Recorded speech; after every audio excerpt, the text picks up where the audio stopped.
it's Lexi and welcome back to my channel. So last month I read 12 books and I'm going to be referring to my reading journal to give you a quick wrap up on what I read.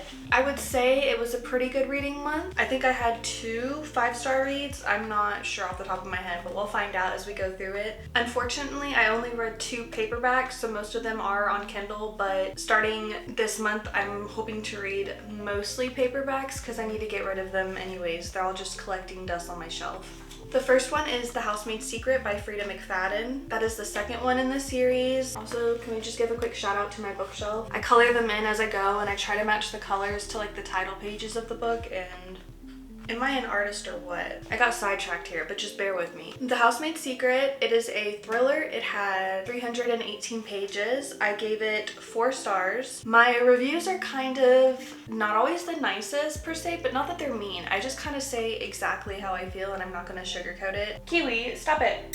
So instead of just reading like the summary on what I wrote for all of these, because honestly we would be here for forever, I'm just gonna tell you like a quick statement basically if I would recommend it. It's a thriller, it's a mystery, it has romance. I had to step away because my cat's attacking everything. So it's a thriller, it has a mystery, it has a little bit of romance, there's some unaliving involved, and the first book in the series is being turned into a movie, so I definitely recommend reading it because the first one, amazing. Like I said, I gave it 4 stars. I did read this in one day. It was a pretty fast read and this one was a pretty quick page turner, so. The next one, which was also on Kindle, is Flawless from the Chestnut Springs series. I can't remember if this is the first or the second one. I want to say it's the second one, but. So it's by Elsie Silver. It's a romance. It had 424 pages. I think I finished this in one day. I gave it 4 stars, and for some of these books I will write down quotes that kind of stuck out to me and some of them I don't, especially if I'm reading on paperback. My personal preference is I don't like to highlight or make notes in my paper books. That may change, but for now I'm just not. There's this line in the book that said, quote, "even though this outfit slays."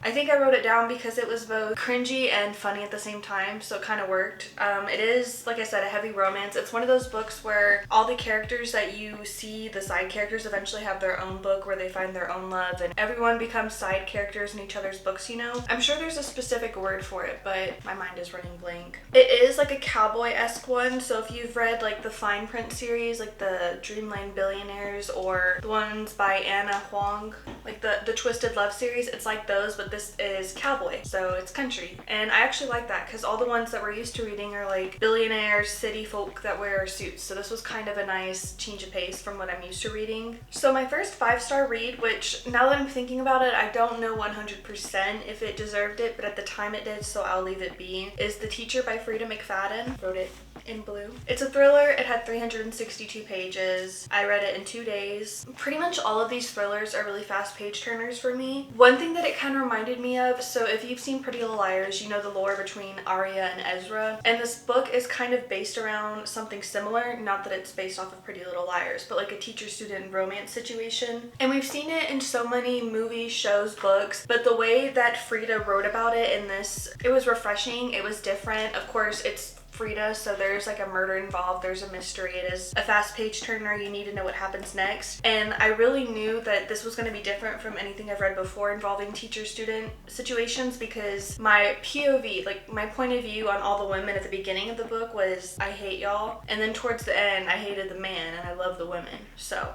Frida, I think that's why I give it 5 stars, because the way that my feelings towards these characters just did a complete 180 is what really sealed the deal. Okay, so next is Heartless from the Chestnut Springs series by Elsie Silver. It has 476 pages. I took 4 days to read this one. I believe this is because this is when we got our furniture. I gave this one 3 stars. I'm not sure why. Okay, so this one, there is a child involved. Like, it involves a love story again. It's one of those things. But the man in the story, the love interest, he has a son, and I think that's why what I really liked about it, because you don't really see a lot of romances nowadays where there's a son, like a child involved, and it shows how much the woman character, the love interest, she really fell in love with both the dad and the son, which I really enjoyed. I think for me, I gave it 3 stars because the plot felt a little confusing and a little rushed and then slow at the same time. Like, I couldn't tell. It felt at some moments really fast paced and then at some moments really slow. It wasn't very consistent for me. So the next one, I did read read out of order. I didn't realize it was all part of a series, so I'm picking up the series now. It's Just for the Summer by Abby Jimenez. It had 400 pages. This one I finished in 3 days. It is a romance. My favorite quote from the book is, "The best kind of love doesn't happen on moonlight walks, ... It happens in between the folds of everyday life, ...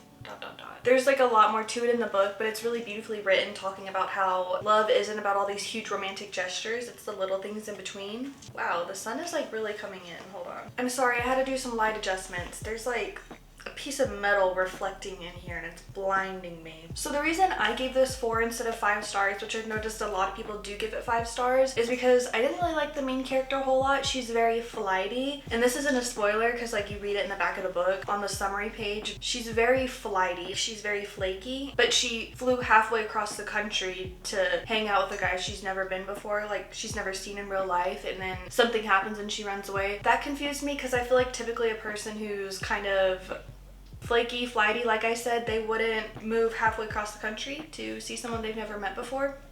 That's why I gave it 4 stars, because that part just really stuck out to me for some reason. The next book is One by One, Frida McFadden. It is a thriller mystery. It has only 295 pages, and yet it took me 3 days to finish.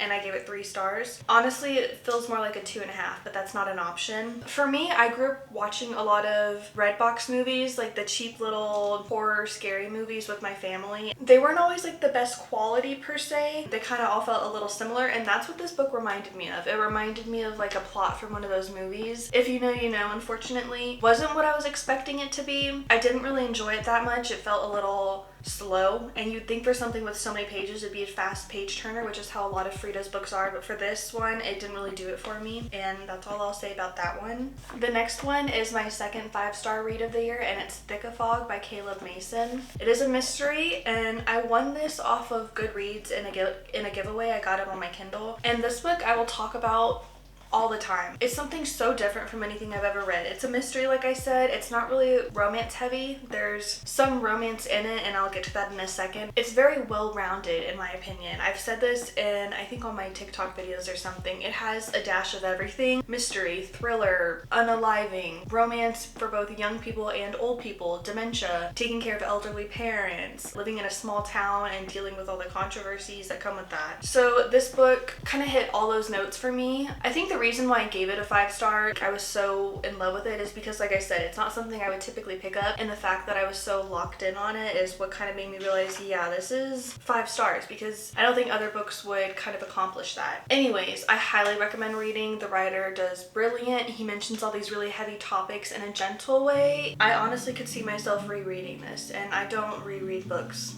maybe like once or twice. The next one is The Housemaid is Watching, which is the 3rd and I think the final one in the series by Frida McFadden. This one I finished in 2 days. It had 402 pages.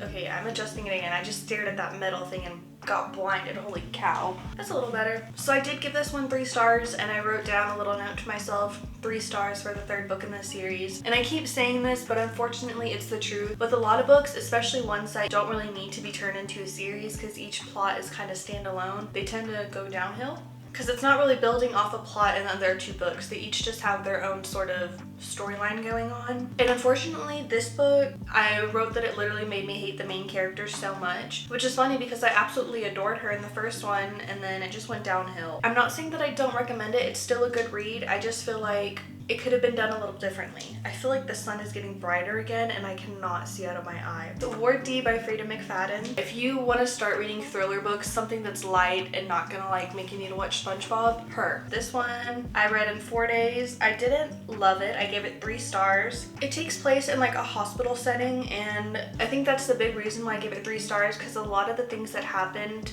aren't realistic. They kind of made no sense. It's not really a spoiler to say she gets like trapped in this ward, but that doesn't happen, and that just like kept rubbing me the wrong way, how there's like no way to escape, and I'm like, girl, this is the 21st century.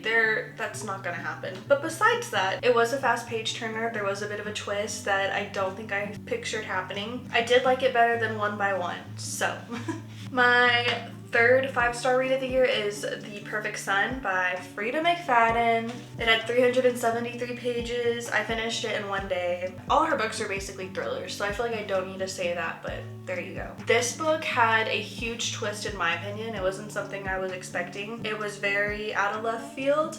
I loved the development, I loved the ending, I loved how we got there. It literally felt like I was watching a TV show unfold before me. And I put in a note that this book could be turned into a TV show because like so many events happen in this book and you get to the end, but it doesn't feel rushed. But if it were turned into a TV show, we can elaborate on all these scenes. Regardless, love it, highly recommend. I think it's one of my favorite books of hers to date. We're finally on to my first paperback, and it's part of that series I was talking about earlier. This is Yours Truly by Abby Jimenez. It is a romance. It has 416 pages. I finished this in 2 days. I gave this 4 stars, and I did put a little note on this too that I can already tell this series is gonna have my heart. And yeah, I'm about to start the 3rd one, which is Part of Your World, and I do have that in paperback. Like I said, with all these kind of romance books, we all know how they end, but it's the getting there that really kind of seals the deal on if it's gonna be a 5-star read or a 2-star read. For me, if you look at the cover, there's like letters and stuff, and there's a theme of letters in the book, and it's really strong at the beginning and then it like dies out and they don't mention it again until the end. I personally wish the letters were a bigger part of the series because that's what I thought. Like looking at the cover, it's part of the cover, so I figured it would be heavy. It's not, but that's okay because the book was so beautifully written, of course, so it kind of saved it. I think I do prefer Just for the Summer over this one, but I both love them regardless. Yay! And last but not least, let me grab it real quick. Onyx Storm, Rebecca Yarros. I gave it 3 stars. I think somewhere between 3.5, because it's not a bad book. When I finished it, I was a little disappointed in some parts of the plot, but that doesn't make it a bad book, which yes, I know being disappointed in a book is totally a good enough reason to give it less stars. I feel like it goes without saying, obviously it's a fantasy, but I have a whole video on my page talking about this book, so I'm not gonna add any more to it besides say the dragons are my favorite part. I don't want to wait another year or 2 to find out what happens, but I need to know what happens, so regardless of any of my reviews on these books, I'm still going to be buying them as soon as they come out. So with that being said, that brings us to the end of my little January wrap up. I am starting school this month, so I don't know that I'm going to be reading as much as I was. We'll see. I think it was a pretty good month of reading. A few disappointments, but then a few really good ones that I'm gonna always remember. And I think that's the thing with books. If it's one where you can pretty much remember what happens, that's a sign that it was really good. If it's one that you don't remember, I don't know, I'm kind of losing my train of thought now. But thank you guys so much for sticking around to the end of this video. I hope you enjoyed. And honestly, if I keep going at this rate, I'm gonna hit 150 books this year. Okay, 144. Math is hard sometimes. We'll see. But I'll see you all in my next video. Bye!